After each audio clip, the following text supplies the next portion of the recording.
Last year, we noticed a little bit of corn coming out of the smooth roller and out of this hole right here. So we made some pretty easy plates to be put in the hole there.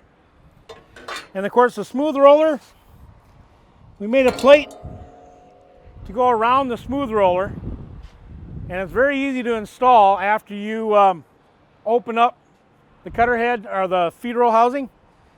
All you have to do is take these two bolts loose, take the grease line loose, and there's a bolt right here that we use to tie that in, and this will keep corn from leaking out of your smooth roller on the left side. Okay, on the right side, you're well aware that there's a spinning scraper on that side. So we made the green pieces, and you bolt it on with the scrapers, and it kind of keeps the feed or the corn inside with the scrapers running, turning all at the same time. That would be on the right side. Pretty easy to install. A couple of 15 and 13 millimeter wrenches. They come off and on.